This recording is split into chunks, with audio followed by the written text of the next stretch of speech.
Okay, I want to thank you all for joining us. Like I said, this webinar will be recorded, will be sent out to all the registrants, and it will also be posted on our YouTube page. I'm John Harrington, the Chief Product Officer at HighByte, and today I'm joined by Aron, Semle, the Chief Technology Officer at HighByte, and we're also joined online by Tori Penroy-Canberra, who will be handling any questions or issues that people have during the webinar. So if you have any needs, please reach out via the chat. We will also be having a question and answer session at the end. So feel free to add questions during the presentation. We'd be happy to answer them at the end. The agenda for today's session is really to do a very brief background on HighByte Intelligence Hub and HighByte as a company for those who are unfamiliar with it. We'll then jump into some of the challenges around working with industrial data, some of the challenges around moving unstructured data, and then look at the abilities around monitoring and working with our data pipelines. So I'm going to introduce those concepts. And then what we'll do is we'll jump into a demonstration, and Aron will show some of the new functionality in the Intelligence Hub version 2.3 that really addresses some of those challenges with aggregates and deadband files, Azure inputs, state monitoring, and UX. And then, like I said, we'll finish off with a question and answer session.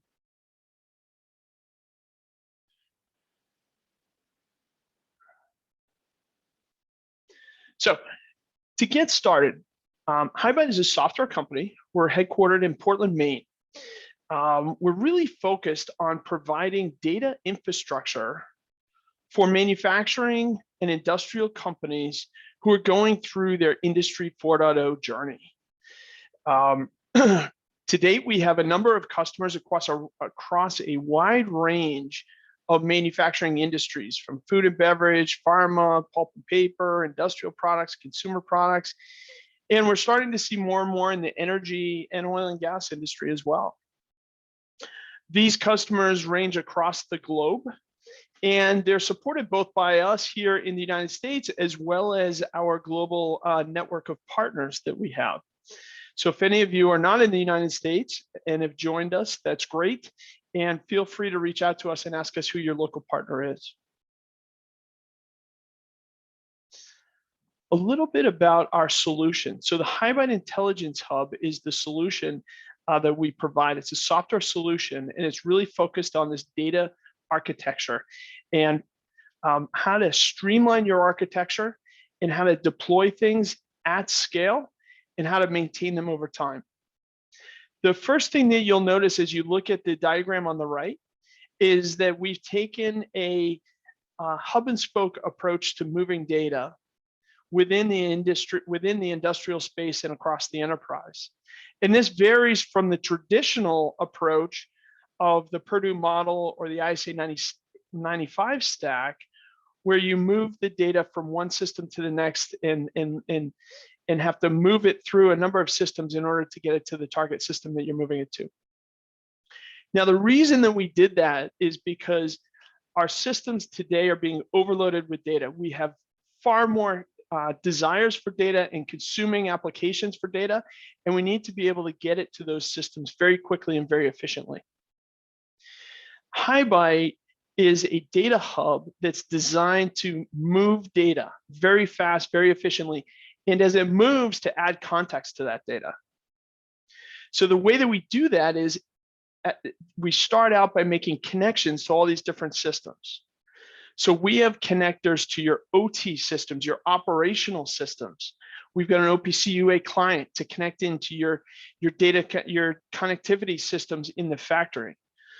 We have the ability to connect into MQTT brokers, or communicating over JSON, or communicating Spark B. We have the ability to ingest files. Some of our controllers today are writing files, and then we ingest those. Then on the IT side, we're able to connect over SQL or REST APIs. And then we've got connectors directly into some systems like the Pi system, the Pi historian, or into InfluxDB, or into your cloud systems like Azure, AWS, and Google Cloud Platform. So the first thing to know is that we make connections, both bidirectional. We can both read as well as write data to these systems. The next thing we do is, at the core of our solution, is the ability to model the data. Now, the model is where you define, you start with the use case. What are we trying to do with this data? So if you're doing predictive asset maintenance in the cloud, for instance, you want to make a connection to your cloud vendor, and then you want to create models of your assets. And you use these models to standardize, normalize, and contextualize the data. At the same time, you may be producing, maybe you want to look at OEE across your enterprise in all the different lines that you've got in the different factories. In that case, you would create a process model where you're collecting OEE data. Or maybe you're doing traceability. Well, you would create a product model and you would collect the data, maybe for the product, for the serialized, or for a batch. And then you would use that again to structure that data and then publish it up. And with these models, we can pull data from many different systems, aggregate it together into a highly contextualized data set, and then publish it using our flow technology, allowing you to publish it at any rate that you need to publish it. So if you're doing asset maintenance, you may, or if you're doing typical SCADA, you may be collecting data once a second.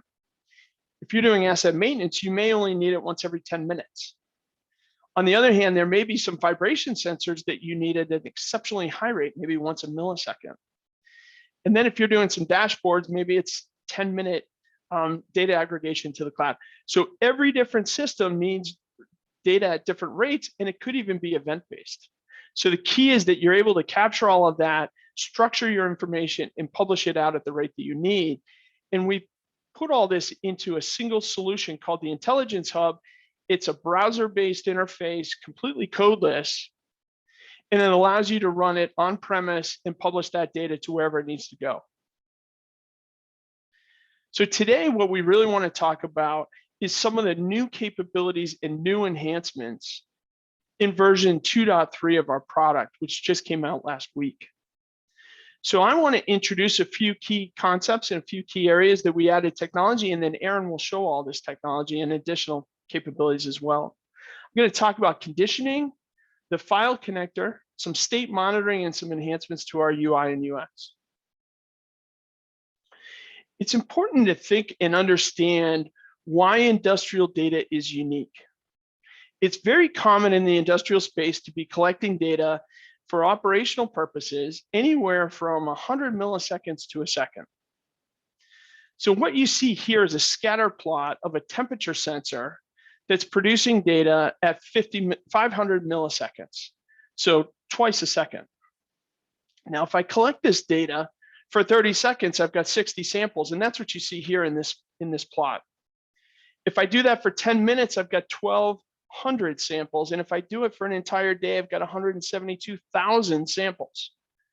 That seems like a lot of data if all you're trying to do is publish a dashboard in the cloud so that people can understand, you know, what was the temperature, what was the last temperature that we grabbed, or, you know, what's the temperature been for the past period of time. So we have some techniques for dealing with this. The first technique is to just say, well, we'll only publish when data changes. And if you look through this plot and you look at that data, you'll notice, maybe we can cut out about 10% of those samples, because it's going to be where you've got the dots side by side, horizontally side by side. So there's some amount of these that we'd be able to cut out based on data change only. But we really need to get more specific, because again, even 10%, we don't want 160,000 samples. We need to cut it back even more. So one approach that's often used is what's called deadbanding, where we can filter this data. So we can define a range, and if the change is within that range, then we don't publish that change. We assume that it's close enough that it's within our deadband, and we just continue on. So that's one way of really filtering down your data. It allows you to, you know, if you look at this and you said, well, I'm going to apply a deadband of maybe 0.3 degrees, then I'd probably get 3, maybe 4 samples. over the course of the 30 seconds. Another way to look at your data is to perform what are called aggregates, where we collect the data for a period of time, and then we summarize that data using statistical approaches. So the aggregate, you define your window. It could be a sliding window. Every 10 minutes, I want to check the latest aggregate for the past 10 minutes, or it could be a defined window over the course of a shift. But you create your window, and then you just calculate, say, an average, a min, and a max. And that gives you a much better view of what that data looks like during that period of time than just taking a random sample throughout that time period. So aggregates allow you to be much more specific with the information that you're gathering and that you're publishing and analyzing. And like I said, common applications of this are, I've got a dashboard in the cloud that I want to allow the people in my company to have access to what's going on in the factory. But again, I don't want that random sample.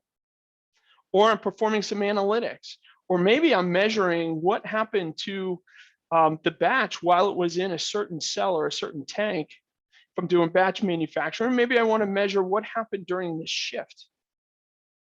All of these are great examples of where you can use aggregates to capture the data, and the amount of information that gets published is significantly less than if we were to publish every single data sample. Okay, another key feature that we added in our 2.3 release is the ability to collect, to move files. Now, when HighByte first started, we were really focused on collecting data, structured data, and being able to move it, or semi-structured data, and being able to structure the data and then move it from one system to another. And we've done that, and we do that very well. And in fact, we allow you to create all kinds of structures that you need. But what we recognize is that people still have unstructured data. And when you talk about unstructured data, commonly images and audio files or video or just data sets. So the key is being able to move those sets of data to a different location so that you can analyze it. For instance, maybe you're doing some AI in the cloud on some imagery. Well, you've got a camera on site at your line, and you want to take those pictures and you want to move them up to the cloud. So we had a number of use cases from a number of our customers and prospects who are asking us, look, can we move files along with the data? Because the file is just as important. In fact, as everyone knows, a picture is worth 1,000 words. You can get a lot of information out of picture or video or audio files in data. So HighByte's added the ability to move these files. In fact, we can even log data to a data set locally, a CSV file, and then move that entire file up to the cloud if that's what's needed. We also have some use cases where people want to pull those files down. So maybe you're doing some additive manufacturing and you need the CAD file. Or maybe you've got some CNC machines that need a new G-code file for the latest part that they need to produce. Or you want to push down some instruction manuals. All these are situations where you can move files down from the cloud to the edge, and then that machinery or those systems can make use of them. The last thing I want to talk about before I turn it over to Aron is our data ops is the ability to monitor and manage your systems much better. So HighByte, when we first came out with the product, was really focused on establishing data pipelines and being able to work with them, make changes to them, configure them. They're very agile. You can make changes on the fly and move your data from one system to the next. What we've added now is the ability to monitor those flows. Because what we found is sometimes those connections go down. Sometimes the flow isn't able to be published. How do we keep track of that? How do our customers manage that so that they don't get holes in their data, or so that they can able to react very quickly to issues that they have? So we're really taking it from a pipeline creator to an entire management platform. Now, as you can see from these images, we can now monitor through the user interface what the status is of our connections and what the status is with the flows. And we've done that both through icons and through colors so that it really jumps out at you. In addition to monitoring it through HighByte, we also are logging a lot more information to our event log. And we've restructured our event log to be JSON based instead of pipe delimited so that we can publish much richer information, number one, and so that third-party tools like Splunk or Datadog can very easily ingest that log file, and people can use those tools, and people do use those tools to monitor a lot of their systems today. So we're trying to link in with the existing infrastructure that you may have at your factory and make it very easy for the team to monitor the HighByte connections and then deal with any issues. And the last thing that we can do around monitoring is to be able to flow that data out over any of our connections. So if you want to log it in a database, we can send it out over our SQL connector. If you want to publish it up into an MQTT broker, you can do that too. So you can monitor connections and flows and publish that data out. We've also made a number of improvements, and Aron will show these, where if you've got large input values or large data sets, you can pop them out and get a good view of them. Initially, we added the ability to check out an input, and we added a small little window within the details section. But over time, we realized a lot of our connections, especially REST connections, were getting these large payloads. So we need to be able to see that payload in much more usable fashion. You could even copy and paste this out of HighByte and look at it in a third-party system as well if you need to. We've extended our expression editor as more people are using that to using the expressions to write some fairly complex calculations or logic into the attribute expression pane. So we've extended that, we've added row numbering, coloring, and you can still get access to your reference panel. So it's very easy to create complex expressions if you need to. And finally, we added the ability to validate instances where you can actually pop it out and you can see what's going on. With that, I want to turn the presentation over to Aron, but before we do it, I'm going to run one quick poll, and then Aron can show you all the different features that are on this list here. So let's launch this poll. So we're very interested in, have you thought of moving files? And what sort of files do you need to move, either up to the cloud, down from the cloud, or across your network? That would be really helpful now that HighByte has this technology and capability. Hey, John, can you just enable the screen share? Yes.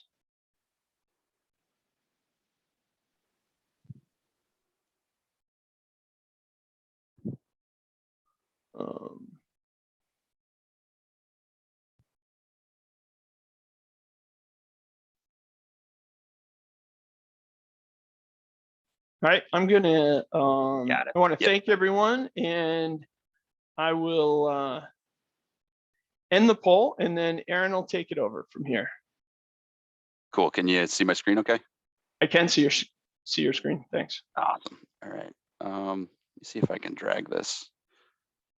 Okay, so we got a ton of functionality in 2.3. So I'm going to try to show you as much as I can. It'll probably take about 25 minutes, 20 to 25 minutes. Unlike other demos, I've actually have a little bit set up because there's just too much ground to cover, but this is kind of the basics. So I've created an OPC connection. I'm connected to Kepware locally, pulling some data for a press machine. And then I've created an MQTT connection to publish that to my local Mosquito broker as my UNS. So I've got a flow that's pumping that out. And if we just look quick, you can see my data model has some site information, machine ID, then things like cycle count, pressure, temperature, et cetera. So kind of the basics there, the 101. So there's some other videos on YouTube of like how to set that up if you're curious. So the first thing I want to show is conditions, right? And John had mentioned this. So the idea is this is really similar to functions kind of in Node-RED, right? But it's the concept of you can take input data and you can do stuff with it before you model it, after you model it, or before you send it out, right? So we have 2 and 2.3, but we added all the foundation to add more conditions. So you can imagine this list of what we will be able to do will grow. So the first one I want to show you is just deadband. So Like our other objects, you go in and you name it, and then you set the type. So you'll see aggregate and deadband are the two supported, but you can imagine that list will grow. And then in the reference panel, what I'm going to do is, in my case, I've got a signal from a press machine. Let's say the speed is quite variable. It's kind of jumping around. It's a noisy signal. So what I'm going to do is apply deadband to that. And the way conditions work is you can drag any source input in. I could drag multiple. In this case, I only care about the speed attribute. And then deadband's really simple, right? It's just a single attribute of how much does this value have to change really for me to care about it. So I'm going to say the magnitude has to change by more than 5 for me to care about the signal. And now that the condition's created, I can reference that like any other input in the system. So I'm actually going to go into my flow where I'm moving this model out to MQTT. And I could use it in the instance, but in this case, I'm actually going to change my trigger. So right now I'm publishing every second, but let's say I only want to publish on change and on cheating. I've already put it in here. So you can tell I've rehearsed a bit. So if I expand this, I select conditions, which is a new type in the reference panel. I've got the deadband. You can see there's the tag, and this is the input that I pulled in. And I can pull this in, and it means that I'm only going to look for data changes, and the change only happens, since this is condition data, if it changes more than 5. So if I save that, the first thing you're going to see is the flow is going to stop, because that data value is static and it's not changing. So let me clear the buffer. You can see nothing's in there. So I'm going to bring up the quick client to go kind of mess around with that data point, and you'll see it's currently at 11. So if I drop it down to 0, that's a change of -11. That's a magnitude greater than 5, right? So that value came through. If I change it then up to 5, that's a change of 5, so I wouldn't expect anything. But as soon as I bump it to 6, it went from 0 to 6. That's a change greater than 5. And see the value 6 came through in the update. So that's just an example of deadband. It's really simple, but that's an example, really simple example of conditions, a simple one. So I'm going to set that back to always and publish this up. All right, so this is streaming again. Let's do something a little more cool, right? Let's say that the pressure and temperature are coming through in real time, but I actually want an average. For whatever reason, some system downstream, whether it's Power BI, visualization, whatever, wants an average on those data points. So now I'm going to create a 10-minute average condition, and this one's going to be an aggregate type. Configuration is really similar, right? I'm going to go in and select the OPC tags. In this case, I'm going to grab pressure and I'm going to grab temperature. Now, the way aggregates work is they're actually going to store some data. So the setting says I'm going to scan these sources every second. So behind the scenes, this is going to create a flow and read those every second. The storage interval is how long do I want to keep the data. In this case, I'm doing a 10-minute average. What I'll do is I'll set this to about twice that, just in case I wanted to change the window. I'd have that 20 minutes of data. So if I wanted to move it to 20, I'd have that data there. We can store up to days of data.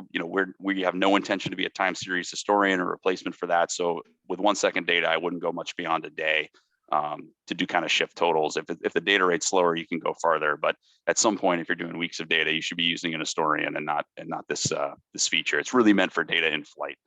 So the aggregate types, there's 2. I'm going to use sliding, and I'm going to set the window interval to 10. And the way to think of this is I'm storing 20 minutes of data, but every time I come in and read these aggregates, that window is going to slide from the time of the read back 10 minutes, and I'm going to get the calculation on that data set, whatever it is, min, max, average. So I'm going to submit that. And you'll see, if you went to the log, you'll see we actually start a flow in the background. It's kind of a background flow that's going to do that polling. If there were any errors, they'd show up. In 2.4, we're probably going to have the ability to turn those on and off. Right now, they're created as soon as you create the condition. There's some other niceties like usage tab and stuff that we're going to add to conditions in 2.4 to just kind of fill them out, like other capabilities in the product. But so now that's in there, what I'll do is I'll go directly into my model, and my flow is still running, and I'll add temp average and pressure average. Oops. Assuming I can spell, and then I will save that. And I'll go into the instance that I had created, and you'll see those attributes show up. And just like before, when I was doing deadband, you select condition. Now I have the average aggregate. And what you'll see is, and we'll probably add some better formatting here in 2.4 as well, but you'll see the sources that I pulled in, and then the different aggregate type is appended to the name. So in this case, I want min, max, and average. So I'm going to grab the pressure average, and I'm going to grab the temperature average. And this will be the condition data, right? And like John was saying, there's a ton of cool features in 2.4 or 2.3. So I'm working on 2.4 now. So if I start mixing them up, John, interject and let me know. But you can see now those averages are injected into the payload. It was that easy, right? So this is a moving 10-minute average. Every time I read it, it's going to go from the current time 10 minutes back. I don't have 10 minutes of data because I just started that aggregate, so it's doing it on the data that's in there. And in this case, it's a time weighted average. So just to show you some of the other capabilities there, like John said, you can pop this out now if you have complex expressions, line numbers. It's pretty slick. I'm going to pop this back, and what I'll do is just show you the different aggregate types. So raw will give you the raw buffer of data if you wanted to go calculate your own aggregate that we didn't support, or you had something more complex. So I'm going to save that and do a read, and you'll see that temperature average now became an array of all the data in that 10-minute window that we have with the epoch timestamp. It's UTC formatted, and then the value. So you could write your own expression to iterate that array and do some calculations. Min-max aren't terribly exciting. They'll just return the minimum maximum value in the window. Delta will give you the value of the most recent minus the value at the start of the window. So that's good for shift totals, and I'll show that next. And count is the number of data changes in the window. So if I pulled this over, hit save and do a read, you'll see 100. So I have 102 data change events currently in that 10-minute window. And since that 10-minute window is building, you're going to see that number just continue to increase right now. But so that gives you the sense of what's there today. And we'll obviously kind of add to that list. I know standard deviation was another request. So I'm going to switch that back, and we'll see now we have the averages in the payload.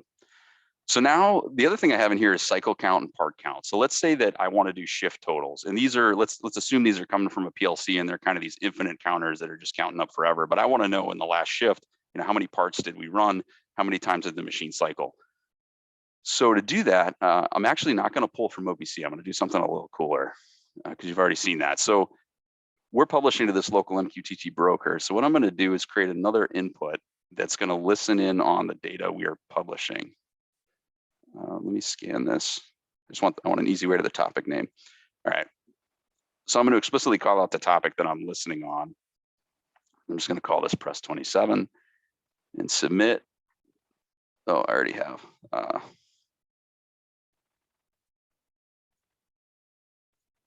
right. So we can see the data. Oh, maybe I cheated. I already had it. All right. I didn't totally refresh my project, but you can see this is the same payload that we're publishing in, right? So let's assume this is a different HighByte. It's just going to pull from the UNS this real-time data that either HighByte or somebody else is publishing in there. And what we want is the shift totals for these cycle counts. So what I'm going to do now is I'm going to go create a condition that's called shift totals. And it's another aggregate. And for the source, instead of pulling from OPC, I'm actually going to pull from the UNS. So I'm going to pull this complex payload, right? This is not just a simple tag value. This is a complex payload. And I'm going to pull that in and store the whole thing. I'm going to scan it a second. In this case, it's a shift. So I probably want a day's worth of data, assuming 8-hour shifts, we'd get 3 in there. And I'm going to do a fixed window instead of sliding. And what fixed does is it lets you set explicitly, what is the start of the window, end of the window. So what's the start of the shift, end of the shift. Now, it would make more sense for that to come from some other system through a REST interface or SQL or whatever. And so I just pulled in this, and you do something like start time, and we'd evaluate that at runtime. But for this example, I'm just gonna hard code it, and you'll have to bear with me. It's a little slightly painful only because Zoom gets in the way. 1 second. So it's ISO. It's either epoch or ISO 8601 format, and we'll probably in 2.4 have some UI to help you format these a little better. But as a cheat sheet, that's what it looks like. And then I'm just going to pull the UTC time, which my current time is 15:31. So I'm just going to adjust this to be 15:31:00. And then so that's the start of the shift. I just started this condition or this aggregate, so I don't have a lot of data. So I'm just going to go to some point in the future. Let's just say 50. And the way that works is it'll read from the start of the window to the current time, and then all the way up to when it turns 11:50. And at that point, the window will be fixed, right? No new data is going to enter that. So what we should see is these totals are building up until 11:50, which I think we'll all be off the call by then, but you'll get the idea. So I'm going to submit that. So that's up and running. And now what I want to do is I'm actually going to create a different model, because what I want to do is inject this data back into the UNS. So I'm going to do a shift totals model, and I'm going to do a part count and a cycle count. And I'll create an instance of this that is for press 27. So press 27 totals. And to fill this in similarly, I'm going to go to the condition. I'm going to grab the 10-minute average. Oh, not 10-minute average. I'm going to grab the shift totals. And you'll see that the source now is the MQTT source. I actually want the delta, right? Because I want the time from the most recent update, because this is an ever incrementing counter to the time at the start of the shift. So I'm going to pull in cycle count. I'm going to pull in part count and submit that. And if I do a read, you'll see that these totals are slowly building as data builds in the window. And again, this would go to 1150 and then it would stop. So what I can also do is I'll go back into MQTT and create a new output, which I'm cheating again, I already have it. So I'm going to publish this back into the namespace under shift totals. So I'll create the flow. I'll say shift totals to UNS. And then what I'll do is select the instance that shift totals for that machine. And I could use dynamic outputs to make this more generic, but just for simplicity, so you can kind of see what's going on, I'm just going to fix the topics explicitly, and then I'll publish that back in. And now if we go to the UNS, let me unsubscribe from everything and just look at the shift totals. You know, now as part of the namespace off that machine, we're now publishing the shift totals. And if I went in to HighByte again and went to condition and started to mess around with that window, so let's tighten the window to like 32, something. So this is fixed, right? This won't grow anymore because we're past 32. Oh, I must have been just on the edge. So let's do 35. You'll see that this number is, it should start to be, oh, we're not at 35 yet either. Anyway, if I set it to 33, you'd be fixed. Time is moving slower than I thought. But anyway, so you can adjust that. And you're probably not going to fix these. You're probably going to pull them in from another system to read the last shift kind of thing. But hopefully that gives you an idea of, I can attach to a UNS, pull real-time data, you know, do conditioning on that data and publish back totals, which is a pretty cool flow. So let's shift gears quick and look at the file connector. So let's assume on that press machine in the factory, we have some video system that's trying to detect anomalies. And when it does, it takes a picture and drops it onto a file system. So I've got on my C drive, just C files. Let's assume that it drops it conveniently into the to cloud directory. And then from cloud directly, I'm actually going to pull the file back down as part of this, just to show you the full loop.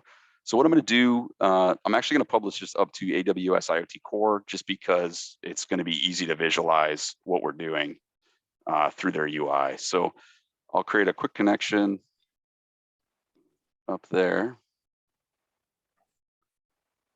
We use secure 8883, and then it does require TLS. I've already put the certs up or uploaded them via the admin tool. So that there's videos on YouTube of how to do that. And then I'm just going to create an output. I'm going to publish, I'll call it files out, and I'll just publish it to a files topic. While I'm in here, since I'm going to pull it back down anyway, I'll call it files in, and I'll do basically the same thing. I'll create an input while I'm here. So now I need to go read the file. So this is the new file connector. I'll call it image files. Oops. There we go. And what this does is it's going to look at a base directory. So the base directory for me is just C files. And I'm not going to index the files. So when I read them, I'm not going to move them, but you could have this so you only process a file once and bake in that intelligence. But in the input, what I'm going to do is I'm going to create an input. I'm going to call it images in. I'm going to look for any file in the directory, but I'm going to put in a relative path of to cloud. So I'm just looking in that one. And if I hit read here, you'll kind of see this weird looking thing. This is the base 64 start of the file. The file's pretty big, so we don't want to put the whole thing in here. But if you turn on metadata, you'll see that the file name we're reading is AeroJPEG, which is the one that's in here. And this is actually an image I took of a U-Haul that I rented that had the check engine light on about a year ago. The trip went fine, but just for the insurance claim, just in case. So there's the anomaly, right? And what I'm going to do is send this up to Azure now that we have the flows. So let me just make sure I save that. So I'm going to create a flow that says file, sorry, not Azure, AWS. And then for the input, I'm going to grab the image file in. And for the output, I'm going to select AWS IoT Core, files out. And right now I'm going to set it to 10 seconds. And because I don't want to slam IoT Core. And before I do that, I'm just going to go turn on the test client so we can see the data come in. I'll subscribe to everything. And let's turn it on. And I don't want to continue. This file is fairly small, but I don't want to continually publish that up into AWS. So here you see the data payload. There's the timestamp. Here's the base 64 encoded file. We treat the file atomically, so it happens to be an image file in this case, but it doesn't really matter, right? And all the way at the bottom, you can see the file name is also along with the data. So that's publishing up. Now let's pull it back down just to complete the example. So what I'll do is in the connection for the files, I'll define an output. And I'll just call this file out. And then the file name, I'm going to make this dynamic since it's in the payload. So I'm going to use the file name that's already there. The relative path, we just wanted to put it to from cloud. And then the payload, what we're going to do, it's in the value. And it is base 64 encoded. We know the encoding because we published it up there. So we want to decode it when it comes back down. So file to AWS. So you can imagine we'll have a reverse flow AWS file to disk.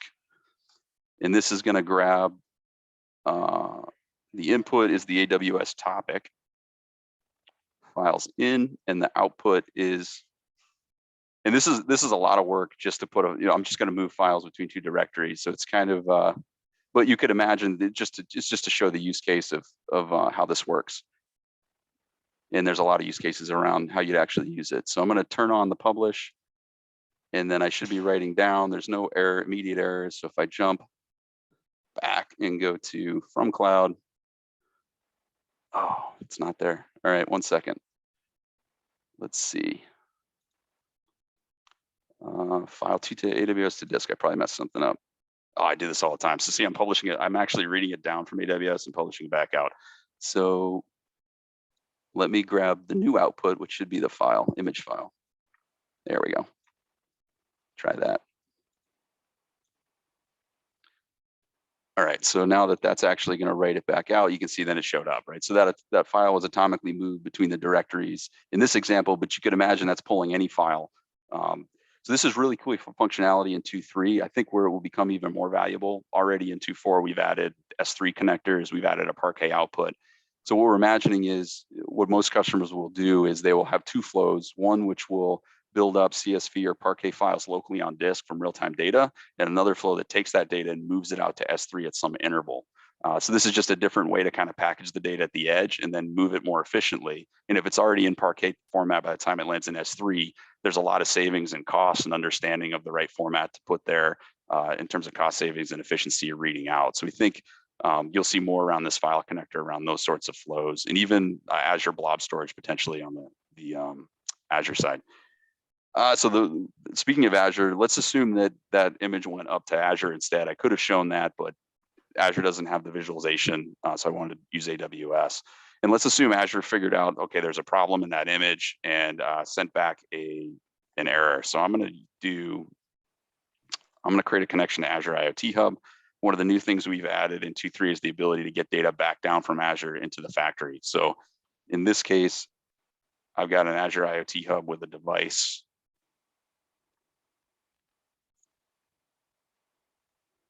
Here we go. Aron test. So I'm just going to grab the primary string here to connect into that.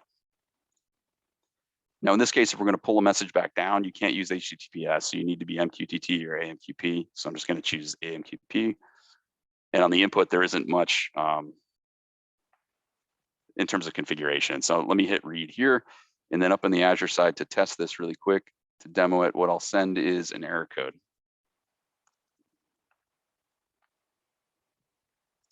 Of 12, and so it detected an error in the image, and the message is the check engine light is on. All right, so I'm going to send that, and just like we've kind of demoed on the AWS side before, that message is now available in HighByte. So I'm going to use that to go push it down into OPC, right? And once it's in OPC, it can go out to the HMI, it can go to alert systems, you name it. So I'm going to call this press error. So I'm going to create a model just to model this easily. So error code, error message. Submit that. I'm going to create an instance of that model and just fill it with the data that's coming from Azure. So let's grab the input Azure IoT Hub, error code, error message. And now that we have that, I want to land it in OPC. And this feature has been in here before, but I'm just going to demo it real quick. I already have it in here. So under, if I go to outputs and browse, in my OPC server under channel, I have press machines, which is where I'm gathering all the OPC data for the press machine. Under there, I have this press error tag group, and it has error code and message. So that's where I want to land this data. So I've already created that output. So I'll create Azure to OPC. I'm going to grab the instance of the press error, and I'm going to output to OPC. And I'm going to turn this on, and it's going to fail. And if you look at the failure message, it's kind of this cryptic message, but really what this is saying is that OPC is really specific on data types.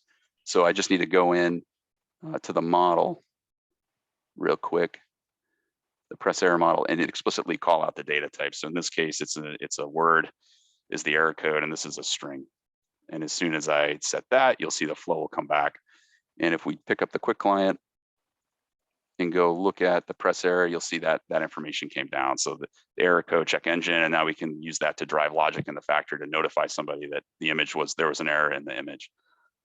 So I'm almost out of time. The last thing I want to show quick is the flow monitoring that John had mentioned. And to do that, what I want to do is monitor this UNS flow and send a text message out when it goes bad. So to send the text message, I'm going to integrate with Twilio. So I set up a free account. Twilio has a REST interface, and I'm going to cheat a little bit and just copy some stuff out. So they have their URL minus the messages.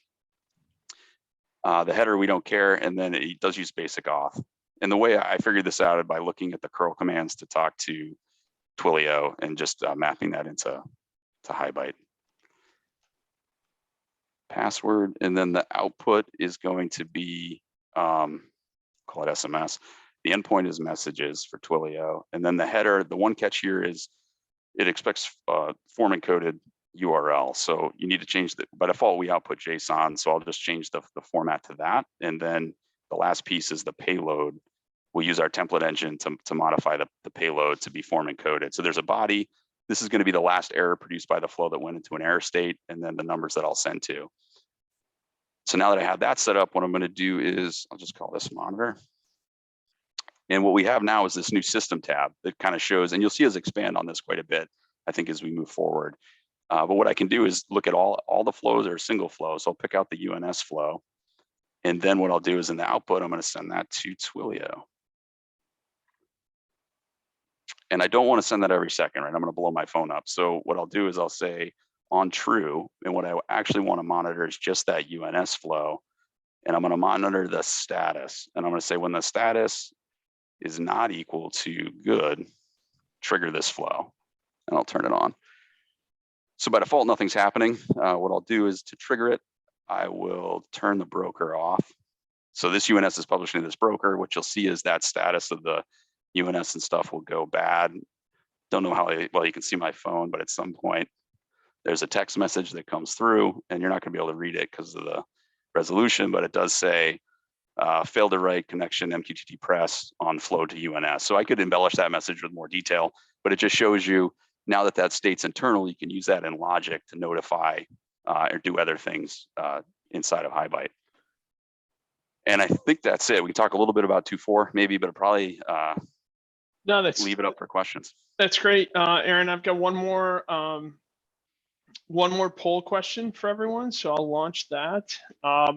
One of the things that we're starting to hear a lot of people using is some of the cloud edge functionality. So our questions are you interested, investigating, or using the cloud edge functionalities? And if so, which ones are you using? Love to hear from people. We just use this as a great way to kind of prioritize our efforts and recognize where we should move forward. Yeah, and one of the highlights I just want to mention in 2.4 we're working on is it's called templating, right? And I just want to kind of see, because this is really cool. So say you have 100 press machines and they're all really similar. What you'll be able to do in 2.4 is something like this, rather than hard code. You'll be able to put in a template parameter and then control the range of this parameter up here. So you could say machines 1 through 100, and that this automatically gets replaced, and we create those machines for you.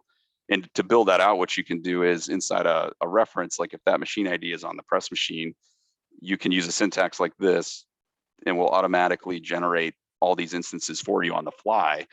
And even cooler, you'll be able to pass parameters to input. So if you have stuff like this,